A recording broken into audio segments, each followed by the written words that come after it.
Broadcasting from the Investor Hour studios and all around the world, you're listening to the Stansberry Investor Hour. Tune in each Thursday on iTunes, Google Play, and everywhere you find podcasts for the latest episodes of the Stansberry Investor Hour. Sign up for the free show archive at investorhour.com. Here's your host, Dan Ferris. Hello and welcome to the Stansberry Investor Hour. I'm your host, Dan Ferris. I'm also the editor of Extreme Value, published by Stansberry Research. Today we'll talk with Simeon Hyman. Simeon is ProShares global investment strategist and head of investment strategy. So we're going to be talking about some ETFs with him. This week in the Mailbag, listener Sonny called in to comment on Whitney Tilson's statements about gun ownership. And remember, in the Mailbag, it's a conversation, so you can talk to me. Call up and leave a message on our listener feedback line, 800-381-2357, and hear your voice on the show. In my opening rant this week, I'm 100%, or as close as I can get to 100%, pure buckle-down bearish mode. I'll explain what I mean right now on the Stansberry Investor Hour. So I'm almost 100% in bear mode because I never get 100%, right? Look, I'm always looking for businesses that are really attractive and that are priced to provide a decent return. Because what do they say? It's not your timing of the market, it's your time in the market. And I would say it's your time in the market holding on to shares of great businesses over your lifetime of investing that's really going to make the biggest difference and really going to make you the most money. It's not going to be your ability to pick the top of a bull market and then, buy a bunch of puts or short a bunch of stocks. That is not how you're going to get rich in the stock market. It's going to be a compounding effect over a long period of time. So, with having said that, though, of course, I think there are two times when you really need to be aware of the overall stock market. Most of the time you can forget about it and look for those great businesses, but near the bottom when everybody hates stocks and the overall market is absolutely dirt cheap relative to historical metrics, then you need to be really more bullish and aggressive. Then, there's all that in between time when you're just looking for great businesses. That's most of the time. And then there's the time like right now when the overall metrics are very expensive, right? We're 3 times sales in the S&P 500 and 2 times GDP in total market cap of all the stocks traded in the US. And those numbers have never been seen before. We've never been really anywhere near them before. And there are other metrics I could use, but those are just fine, that are pretty decent historical measures of the overall attractiveness of U.S. stocks. But then there are other signs, right? All these meme stocks, stuff like AMC, GME, and lately, once again, the speculative call option volume. It's bumping up against all-time records. And at the same time that the speculative call option volume is bumping up against all-time records, the willingness to hedge your downside risk is just disappearing. It's falling into the basement. So, what does that tell you? To me, that sounds like a decent indicator that people are hyper confident about more upside to come and not the tiniest bit worried, well, maybe the tiniest, but only the tiniest bit worried about the downside risk that they face. So, at those times, look, everything expensive, people super bullish, nobody's worried about the downside. How can you not feel like, hey, let's just take it easy right now. At least just say, how much cash do I have? Because that's right. That's what I've been pushing for couple of years now, 2-3 years, right? Don't sell your stocks and bonds. Maintain that stake in humanity's ongoing progress and maintain that stake in cash generative businesses that provide you with a good return over the long term. Don't get rid of it. But maybe hold plenty of cash. Maybe if you're holding speculative businesses, you sell out of them and you kind of hang on to the cash rather than redeploy it. So maybe you wind up with 20, 30% cash, but not like 50, 60%, right? Just a good solid chunk of it. It'll cut down on the volatility in your overall portfolio, and it'll make it like, it'll make you feel 10 times better if the market's down 30, 40, 50% and you're holding a big slug of cash and you're going, I think this is what Dan was talking about, because cash is an option on those future opportunities, right? So you hold plenty of cash. Maybe you hold some gold and silver, but in a big market crash, a big bear market, you should expect them to kind of not perform so great either. But you still want to have some because you don't know what's going to happen, right? Don't predict don't call the top, just prepare for a wide range of outcomes. And sometimes, like right now, you might want to own a few puts on like the bigger indexes, like the S&P 500 ETF or the Dow Jones ETF or the some NASDAQ ETF or something like that. And I do that myself. I mean, I won't be specific about it because I don't want to get in trouble with I'm contractually obligated not to be in the specific recommendations I make, but I can talk generally about that without getting in trouble. So, I do that. And right now I'm kind of leaning into that just a little bit more. And the cool thing about that is it's a tiny position. It can be less than 1%. But just for round numbers' sake, say it's 1%. And if the market really goes down hard and fast, you can make many times your money, right? You could make 10, 20, 30, 50, 100, I don't know. Depends on what kind of options you're buying. And that will, provide you with some more cash, and it'll affect the return of your overall portfolio, possibly substantially, but you made a small commitment. So maybe you hold those options and they go to zero. That's the most likely outcome. You're aware of that, right? I'm always talking about these put options. You're aware that the most likely outcome of holding them is that they go to zero, right? Okay. They're insurance policies, right? An investment strategy is not to buy insurance policies and hope there's an earthquake, right? That's not an investment strategy. So that's how I view this. And I think, with the way people are speculating heavy in call options and the way they're not hedging with puts, I just feel like this is one of those moments again. Like I called one of them in September 2018, and that worked out pretty darn well. So I called another one at some point that didn't work out so great. So I'm 1 for 1 on those.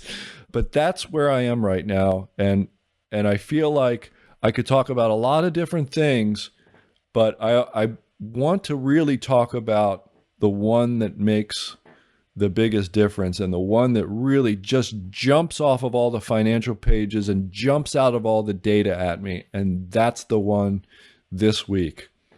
So buying a few puts, worried about the market correcting. And the way things have been going, I think we could be in for an extended bear market, 6 to 12 to 24 months that takes us down 50, 60, 70%. Who knows? I don't know. But, what's likely is, something like a 5, 10, maybe 12% correction, something like that. So that's where I am. I'm going to leave it right there. I don't want to dilute the message with anything else. I do want to give you our quote of the week. Now, our quote of the week has nothing to do with investing. It has to do with a question that I will be responding to in the feedback. Remember, I mentioned in my opening that one of our listeners called in the feedback line and was talking about Whitney Tilson's comments about gun ownership being the most dangerous thing you could do. So this quote kind of expresses my own viewpoint pretty well. It's from Thomas Jefferson from a commonplace book in which Jefferson was quoting the 18th century criminologist Cesare Beccaria or Beccaria. I'm not sure. My Italian pronunciation is not great. So Jefferson wrote sometime between 1774 and 1776, "The laws that forbid the carrying of arms are laws of such a nature." It refers to a previous thing that he wrote. He continues, "They disarm only those who are neither inclined nor determined to commit crimes, Such laws make things worse for the assaulted and better for the assailants. They serve rather to encourage than to prevent homicides, for an unarmed man may be attacked with greater confidence than an armed man." End quote. Right? Gun control laws all have one primary feature. They make the world safer for people who want to commit crimes, and they make it more dangerous for people who want to protect themselves from people who want to commit crimes. The simple fact is, you cannot design society from top down with simple rules for everyone that cover every situation. The world is a dangerous place. Any aggregation, any sizable aggregation of humanity will involve, unfortunately, theft, rape, murder, assault, and other manner of violent crimes. And you cannot turn your back on that truth about human beings. If I can have a wanted home invader knocking on my door in rural Southern Oregon, what are the possibilities in more dangerous places like Chicago? Come on. This is not a difficult thing to figure out. It's not difficult to figure out that you can't design society in terms of what you allow people to do. All you can do is what the founders did and put limits on what the government is allowed to do. And the government should never, ever, ever, ever, under any circumstances, be allowed to prevent me from arming myself anywhere at any time. Period. That's how I feel about that. So, well, stay tuned. We'll talk about it again in the mailbag. But for now, let's get back to talking about investing, and let's talk with today's guest, Simeon Hyman. Let's do it right now. The American retiree is now paddling upstream against soaring taxes, crippling advisor and portfolio fees, skyrocketing medical bills, historic inflation numbers and food prices, an overvalued stock market, and a left-for-dead bond market. The American retiree or future retiree is now facing a crisis like never before in history. And on June 23rd, America's number one retirement expert, Dr. David Eifrig, is doing something about it. Dr. Eifrig is stepping forward with an urgent wake-up call for every American over the age of 50. He'll share the greatest upset in the history of American retirement and the one retirement lie that could wipe out everything you've built. So ask yourself, who's fighting for your retirement? Get all the details at www.danmessage.com. Again, that's www.danmessage.com for the retirement wake-up call on Wednesday, June 23rd. Don't miss it. Today's guest is Simeon Hyman. Simeon Hyman is ProShares Global Investment Strategist and Head of Investment Strategy. He leads a team in strategic analysis, product research and development, education, and the delivery of investment strategies using ProShares ETFs. Prior to joining ProShares, he served at Bloomberg as Chief Investment Officer of Bloomberg Black. We got to talk about that. Simeon earned bachelor's and master's degrees in economics from the University of Connecticut and an MBA from Columbia Business School. Simeon, welcome to the show. Glad to have you. Thanks for having me. Appreciate the opportunity. So look, one of the reasons why I really wanted to talk with you is because there's some funny things starting to happen with ETFs due to these crazy meme stocks. And on a recent episode, I talked about how AMC Entertainment Holdings has been pushing around the Russell 2000 index. And you work for ProShares, man. You guys, you're the ETF company. And the Russell is like, that's one of the premier indexes. And there are thousands of indexes. I can't imagine, what the effect of this sort of thing on a smaller index might be. What is your take on this? I mean, indexes aren't like broken, are they? How does this play out? Help me here. I'm just at a loss for how to think about how one stock can move the Russell 2000, be 70% of the movement over a single week. Yeah, I mean, it is interesting to look at, and one place that you've seen several of these meme stocks, or I don't even know what we call them, but you've seen some sort of I almost sometimes call them dead cat bounces, but you see some focuses on companies that are having some challenging economic performance, particularly through the pandemic. One place that we see it, of course, is in the retail space, where some of the comeback stories in this meme land have been some of the old brick and mortar folks. And indeed, you do see, if you look at, as an example, the S&P Retail Select Index, you see some real short-term movement that's been driven by some of those stocks. I think if you were to ask sort of a more reasoned point of view on this, they're trading opportunities, not investment opportunities. And we think, as an example, in the retail space, that the longer opportunity, the longer game here is the continued growth of online retail as an opportunity. But indeed, in the short run, there have been some interesting things, particularly when you take smaller slices of the equity markets, like a sector or a subsector, and if you find a couple of these stocks there that are getting bid up a day here, a day there. Right. So there are folks out there who have been kind of critical of the well, let's just go ahead and call it the rise of passive investing, even though you could argue that the term, we could quibble about the term passive, but let's not do that. I think we all know what we mean by it. And part of the argument is, over time, and even John Bogle expressed concerns about it, over time, as more and more of the market becomes passively invested, problems can develop. The liquidity kind of starts to dry up, and that can create some volatility all by itself without any fundamental developments at play. What's your view on that? Well, there are a couple of pieces to this puzzle. So first, passive with sort of a capital P is still a relatively small percentage of overall trading. So there's lots of trading going on.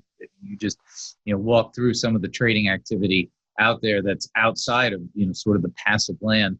And the other piece is that, particularly in the ETF world, the structure itself adds liquidity to the market through the process of creating and redeeming shares. So there's opportunity here, both, or I should say, the passive piece is still relatively small, but also the market structure of ETFs, which is our focus, adds liquidity to the marketplace. So you just don't really see systematic dislocations that people are kind of waiting for. If a bunch of people think a stock's more than it was worth yesterday, to me that's a fundamental move, or not fundamental with regards to the underlying P&L and balance sheet of the company, but it's people buying the stock. Market fundamentals, right? I see.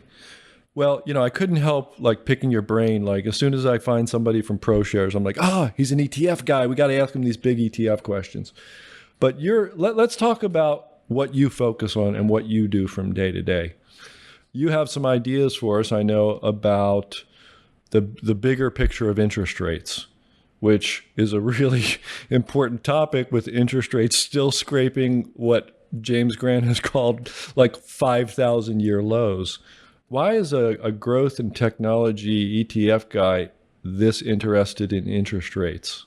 Well, first, to be clear, we've got a bunch of solutions at ProShares that run across various courses of the market. But I do think that there are opportunities to stay invested in growth and technology in this market, and I'll mention a couple of them in a minute. But to back up to your orienting question about interest rates, the backdrop, a good way to think about that backdrop right now is perhaps to think about it in the following way, that interest rates are likely to rise enough to hurt bonds, but probably not stocks. So let's go with the Bloomberg consensus as an example. I still use the terminal. I'm an old employee. I still like to go to the terminal. Lots of good stuff there. And it takes you about 2 seconds to pull up that the 2022 Bloomberg consensus for the 10-year Treasury yield is 2%. If you say spot, it sounds more intelligent because it sounds more like I'm a British guy. So 2.2 for 2020, 2.2 for 2022. Okay.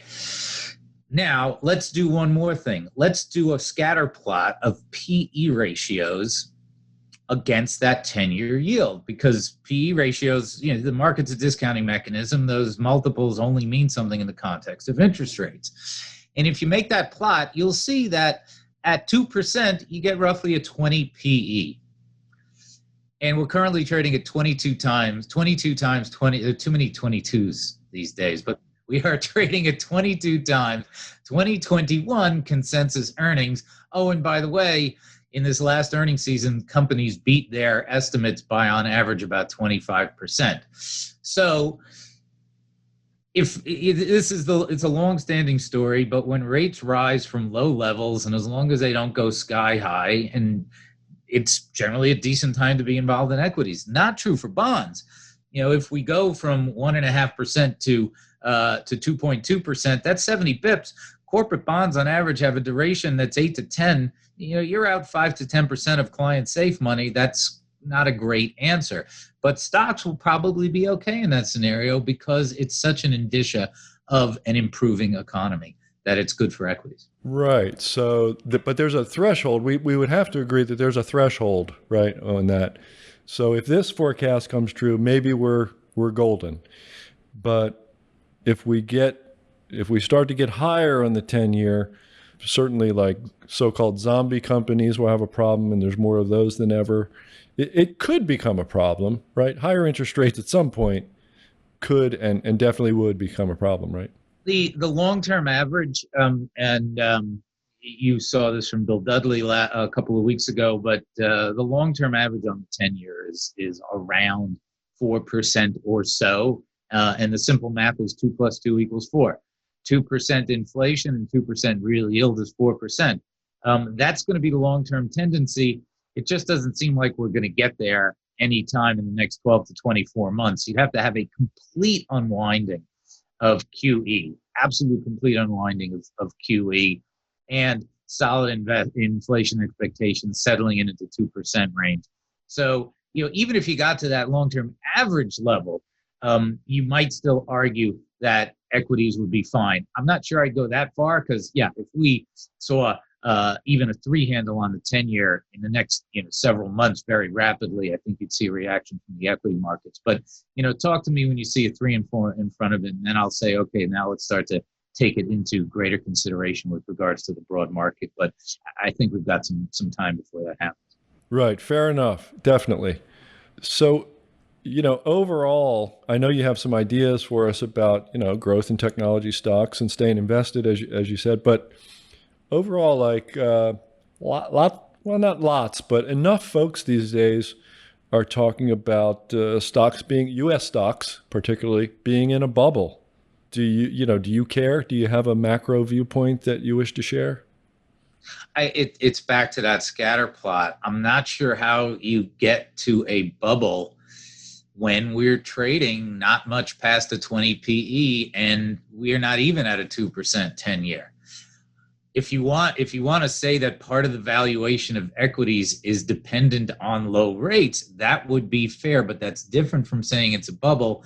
And that's why the key here is, as long as rates stay, somewhere with a 2 handle, that's very supportive of valuations at these levels. It's kind of a weird, unusual hypothetical. Well, if interest rates were 5%, then stocks would be overvalued. Yeah, but they're not. Right. So I think you get to a bubble like price to sales around S&P 500 around 3, like all-time high. Market cap to GDP around just shy of 2, all-time high. CAPE ratio in the 30s, I think, at this point. Those are the big ones that are thrown around, but they don't bother you.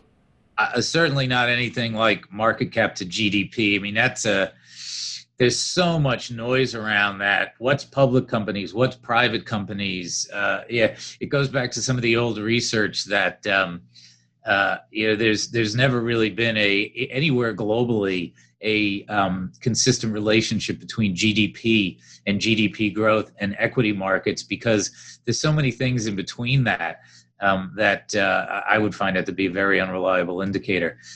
You still, and even if you wanted to get into a quality of earnings debate, which would mean, okay, maybe I don't trust PE because I want to do price to cash flow, or I want to do economic profit or something like that.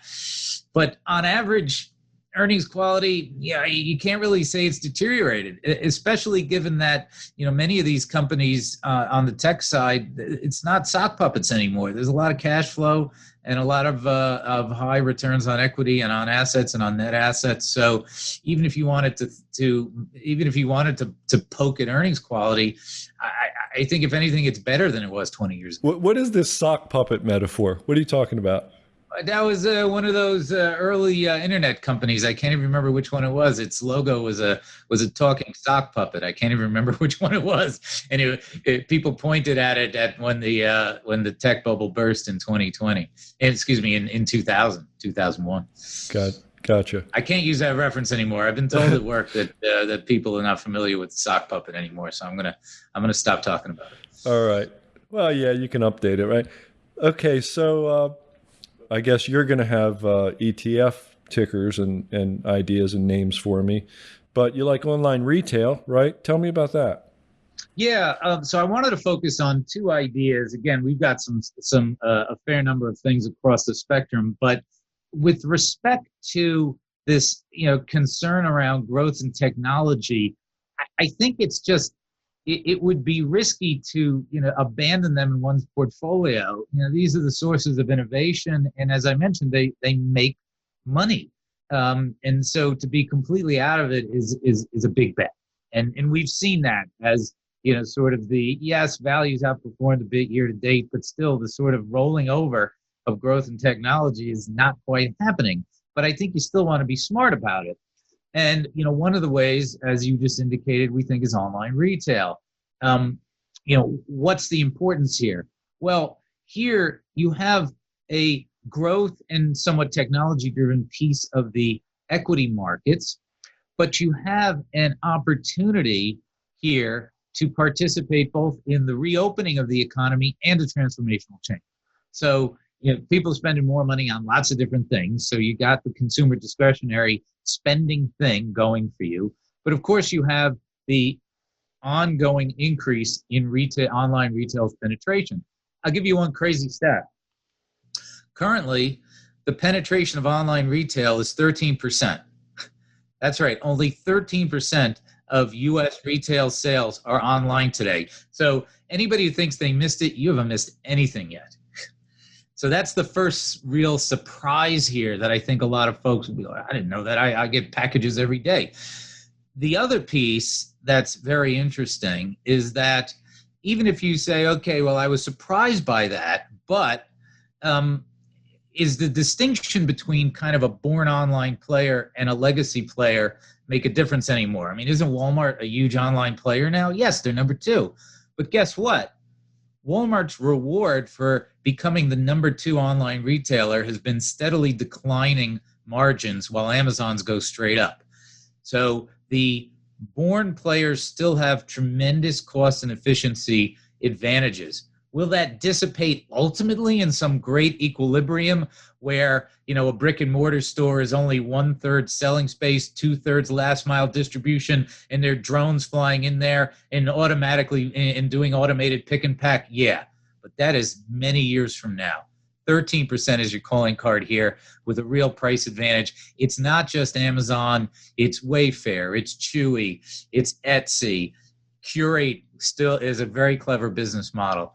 But just to put the period at the end of the sentence, oddly enough, the ProShares Online Retail Index, and we track it in our ETF ticker ONLN, it's actually at a 30% price to book discount to the tech sector and 40% discount to the consumer discretionary sector. So somehow it's actually a little bit on sale based on a classic fundamental metric. On sale are 2 words that I like a lot. You can tell from our dialogue that it's not my favorite word because I pointed out, I think the most important story is the long legs to this story. but it still just caught my eye because you wouldn't have expected that discount. Okay, that's pretty cool. Also, I hear you on the 13% because I expect to wake up every day and see this number updated, right, for the past 14, 15 months now. And I expect it to be updated and somebody said, oh, no, it's 25% now or something. But no, it's not, is it? It's actually pretty cool. Yeah, the peak that first quarter of lockdown when brick and mortar was substantially locked down was 16%.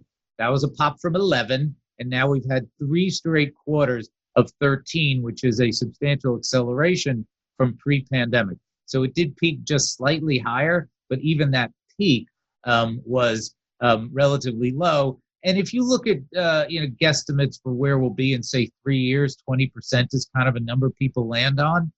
And think about it, that would be a 50% increase in online retail sales. Right. That includes stuff like grocery too. So you could probably go like X grocery and X a couple of other things, maybe to get a more meaningful number. No? Grocery is an interesting one because I think I suspect where you're going is you assume that grocery has low penetration. And if you guess that, you would be right. In fact, prior to the pandemic, it was the lowest, 2 or 3%, and it is now in the high single digits. So there indeed has been a dramatic increase in grocery penetration, but you're still, but it's not that far off. So now it's somewhere in the mid to high single digits versus the 13% for the overall category. So if you strip it, I don't off the top of my head, it's not going to change the numbers dramatically. There's no real smoking gun there. But you are correct. It was the lowest in penetration, and it did have a very nice pop in the pandemic that's probably not going to recede to any great extent in the near term. All right. Good. Fair enough. Yeah, I'll give you, I got one more for you. So you mentioned some of the interesting things going on in the ETF space. I think one of the things that might have caught your attention over the last month or so, there was a wildly dramatic rebalancing of most of the momentum indices. Several of them completely changed their stripes from being heavily weighted in technology to heavily weighted in financial. It's an interesting data point because we think there's an opportunity to deploy momentum, but perhaps in a way that would behave a little bit better with regards to how you deploy it in your portfolio. And look, the academic research highlights momentum as one of the most durable and emphatic factors that there's a real risk premium associated with. Like, momentum's a real thing. You got all that Fama French data and all that stuff that tells you it's good. But when it changes its stripes so frequently, sometimes it's a little tricky how to deploy.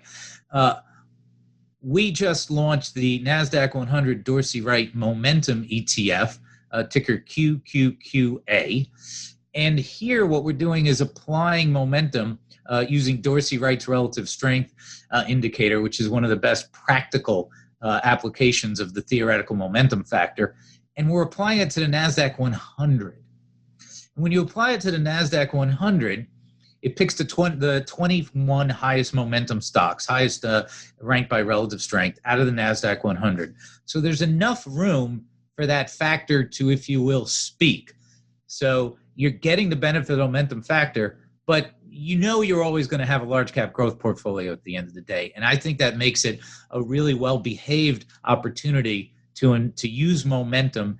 And as we were talking about, to stay invested in the innovative side of the equity markets. And just to close out on this, the QQQA and the NASDAQ 100 Dorsey Wright Momentum Index, it's equally weighted. And that's pretty important these days, because you got a lot of top heaviness in some of these indices and sectors, whether it's, looking at the tech sector and you got 40% between Microsoft and Apple, et cetera, et cetera, et cetera. So the equal weight, I think, is an extra vote in favor of taking a peek at this in the current environment. Because again, Do you want to be out of this? No. And by the way, it's the combination that's important. It's the deployment of momentum and the equally weighting. It's that combination that we think is really uniquely delivered here. And crazy enough, there wasn't one. We at ProShares, we like to do things a little bit differently. We're a nice sized player, but we're small enough that we can't do Me Too stuff. And there was nothing like this out there. So really pleased to partner with NASDAQ and Dorsey Wright on this. So equal weighting is rare enough that I have to ask, about the culture around your organization, or maybe just your part of the organization. Does that have anything to do with it? And why aren't more people doing this? We're, as I mentioned, we're focused on differentiated opportunities, but we're also very focused on doing the research when we see them. So let me, by example, I'll explain how we think about these construction elements. You have to really look at the underlying economics. I think I started to use a New York accent. I don't know how that happened. Try to keep that. It's when I get on a real roll. You have to focus on the underlying economics of the opportunity to inform the construction decision. As an example, we just went through ONLN, our online retailer ETF. That's modified market cap weighted. Why? Because scale is so critically important. And Amazon is just under 25% of that index. By the way, it has contributed about 25% of the return of that ETF over the last several years.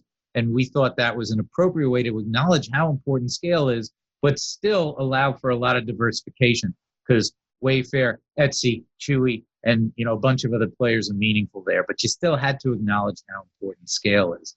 When we look at the momentum opportunity, the key here, there's a couple of pieces, but one way to think about it is, imagine that you were an old school active manager and you had equal conviction across all your picks for your fund.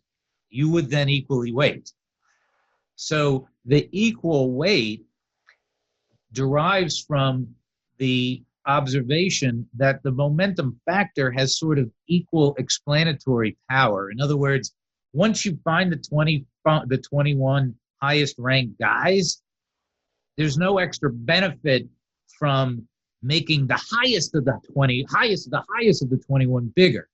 And if you were to do something else like market cap weight, you'd kind of be diluting the information that you're getting from the momentum index. You might want to do that if you were like CalPERS.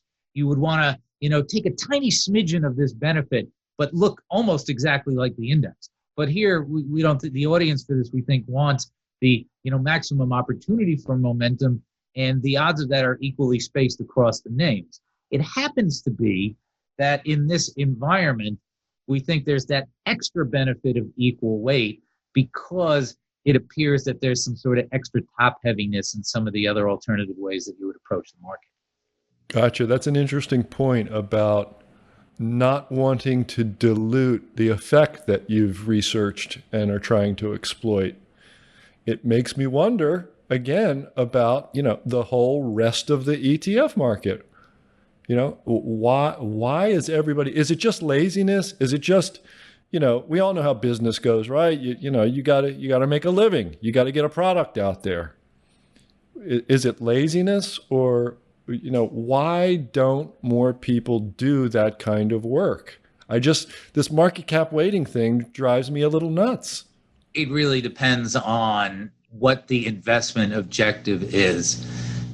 You really can't argue with a set it and forget it, 30 years, just, play the well-diversified beta game. All the research points to that to be a very plausible and defendable approach to managing one's portfolio, whether it's for an individual or an institution. But we certainly do think there are some opportunities. And look, they're not opportunities to cure world hunger, but there are opportunities to find a little bit more return and a little bit less risk by applying some of these opportunities, whether they're innovative takes on a sector, there hadn't been a way to split online retail from legacy retail. So that was our insight there. It seemed pretty obvious, but if you wanted to buy a retail ETF, it had both things in it.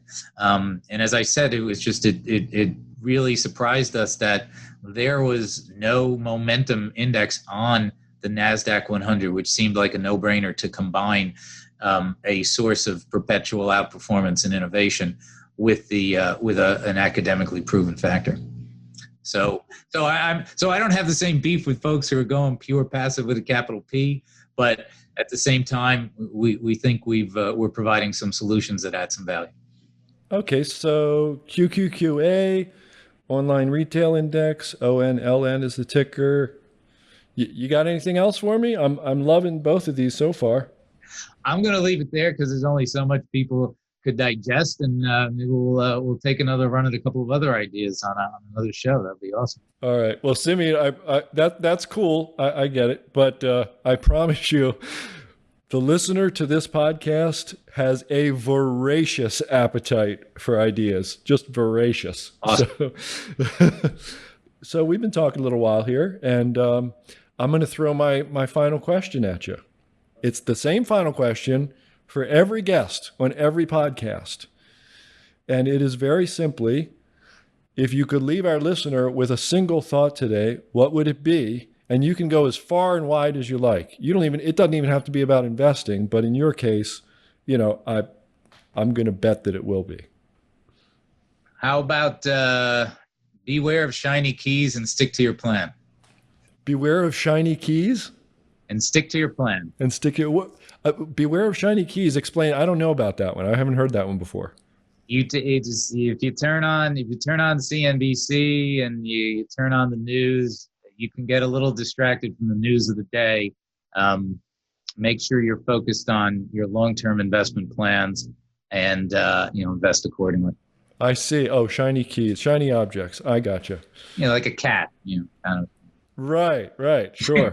Sure. No, I get it now. Yeah. Yep. Don't be mesmerized by shiny objects. Exactly. In the financial media, and stick to your plan. Stick to a long-term plan. It's so simple, isn't it? I mean, it's so simple, but it's so emotionally difficult. Listen, thanks for being here. I really enjoyed hearing about your two ideas and all the other insights about interest rates and ETFs in general. And I really hope that we can check back in with you in another, 6, 12 months or so. Indeed, be a pleasure. Thanks again for the opportunity. Hey, that was really cool. I hope you enjoyed that as much as I did, because you have to respect a guy who says, you got two ideas, I'm keeping the rest of my pocket, you can have me back in 6 or 12 months. I like that. I expect to hear it a lot more often than I do, in fact.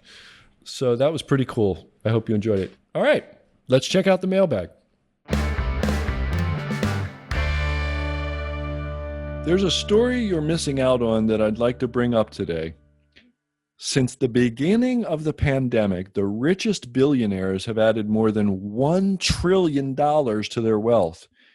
Elon Musk grew his wealth sixfold. Jeff Bezos added $65 billion to his tally. Cleveland Cavaliers owner Dan Gilbert's fortune exploded more than 600% to $41 billion. The rich and powerful are thrilled. Inflation is great for them. It's everyone else who will get screwed. But according to an ex-Wall Street vet, Tom Carroll, there's actually a way for you to turn the tables. You just need to make one move before July 29th.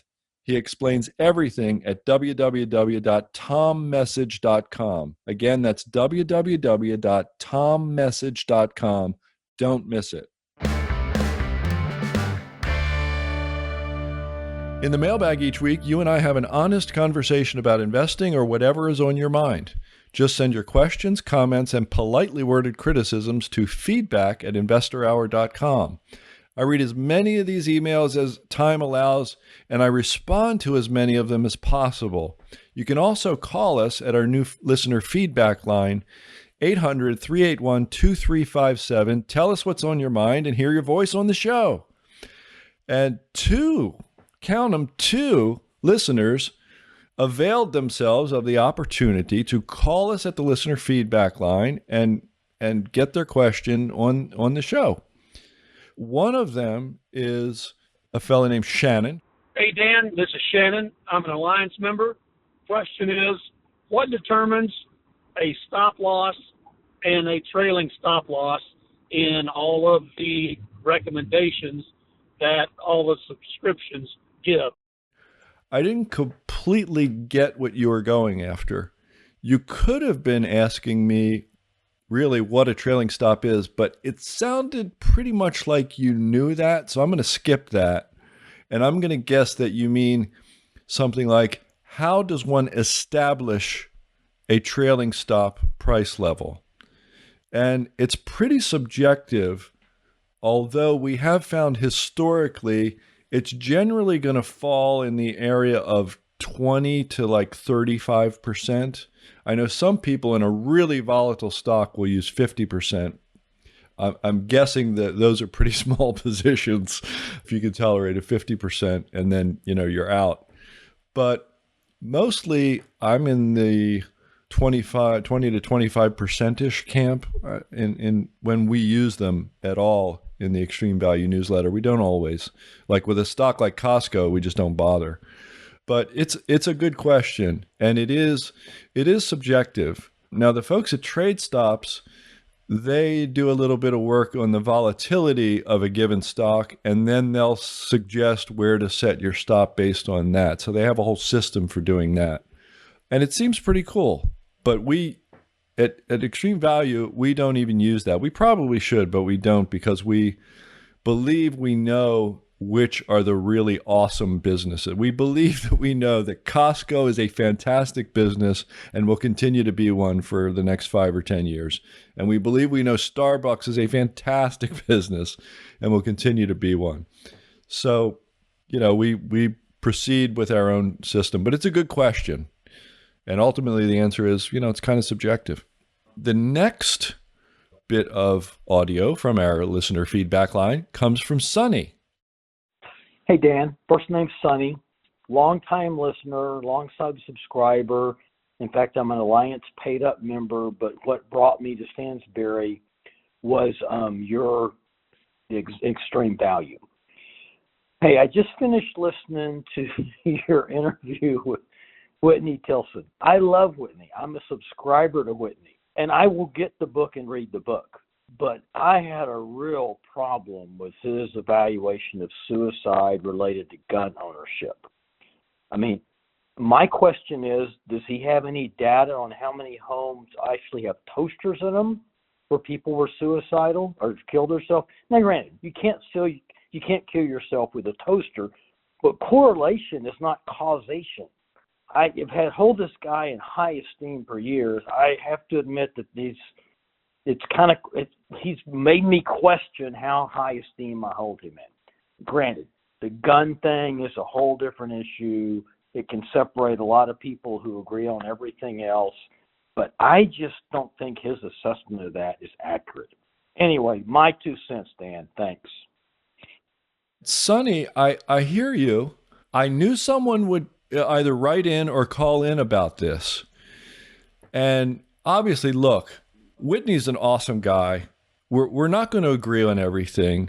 He's a super bright, really nice, he's a really successful guy who's just available, he's not difficult to communicate with, and he's always been really great to me, and I've always had a lot of respect for his work. So I'm not going to snap back at him about this issue, which I'm really passionate about. I'm passionate about guns in general, and gun laws and the way we think about guns in our society. I own guns. I know this issue from the bottom up. I have experience with them.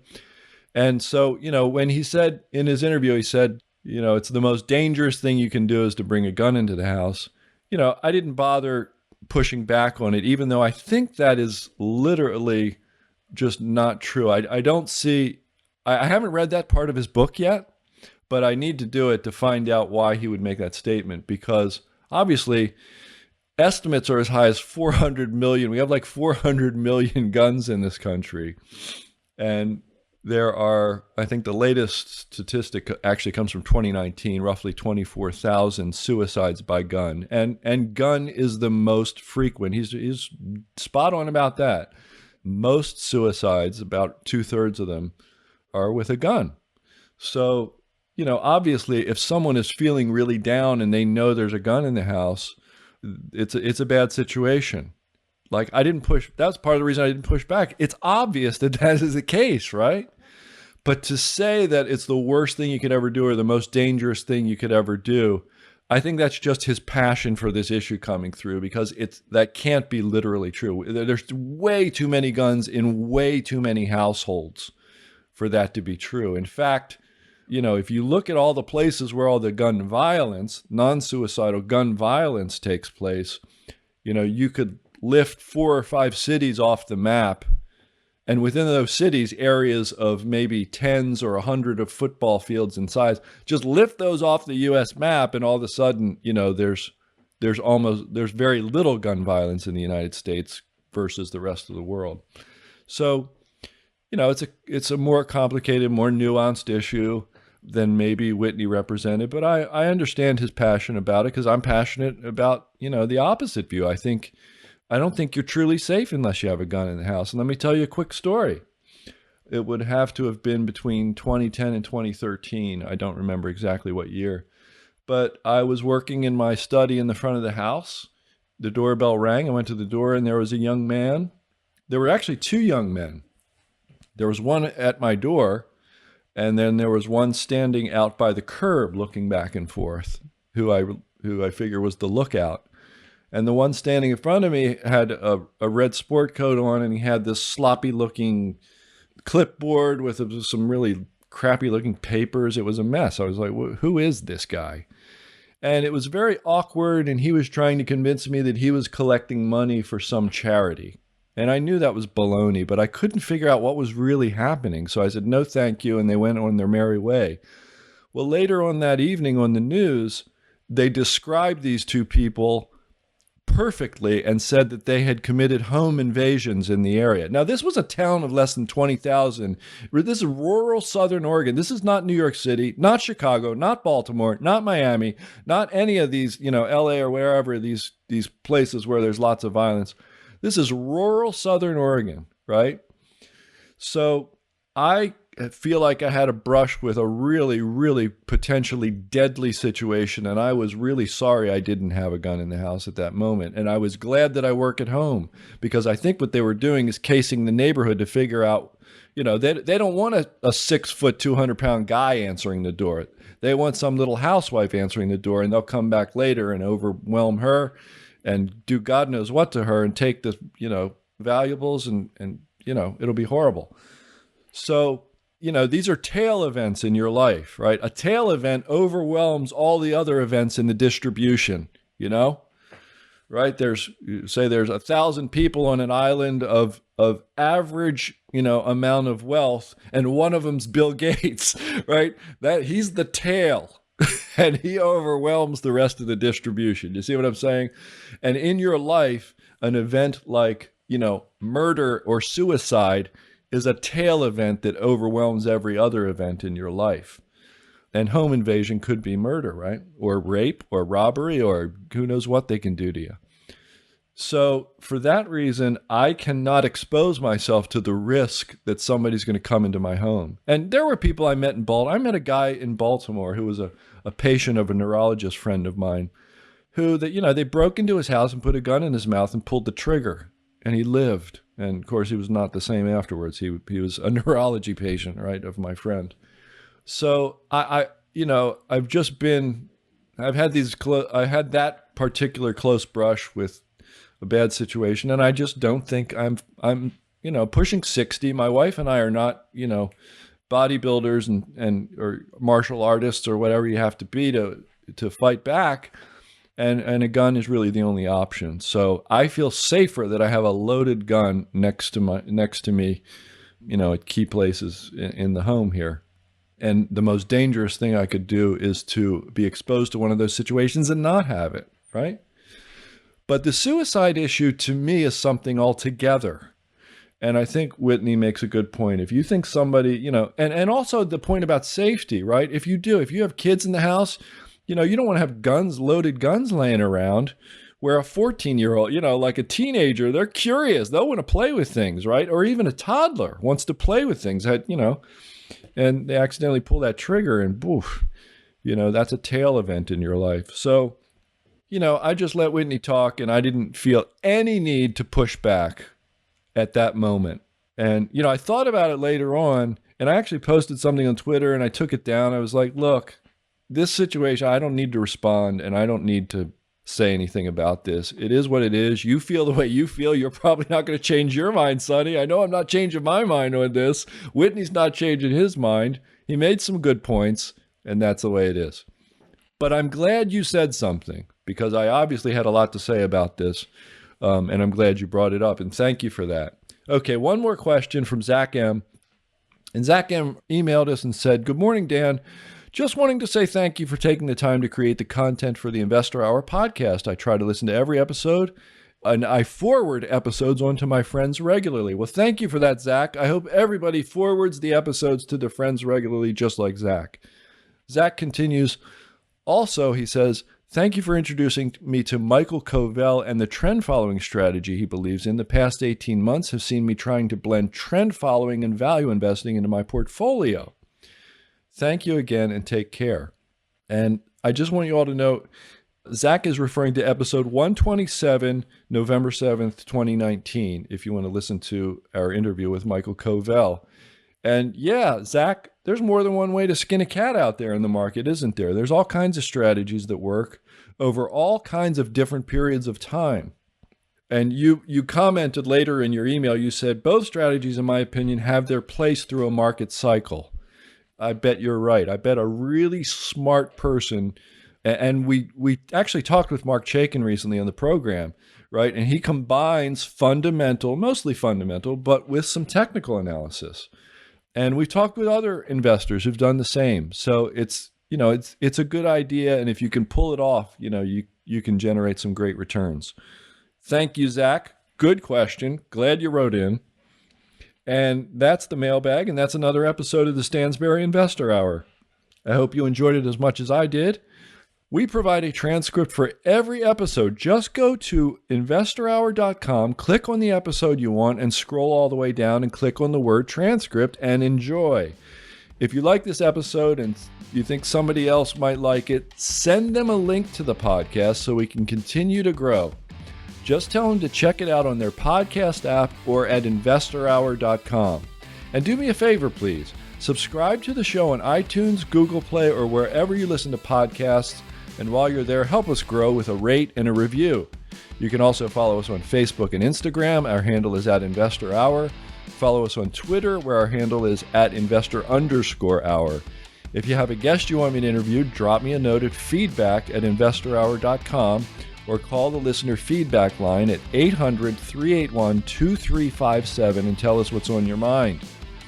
Till next week, I'm Dan Ferris. Thanks for listening. Thank you for listening to this episode of the Stansberry Investor Hour. To access today's notes and receive notice of upcoming episodes, go to investorhour.com and enter your email.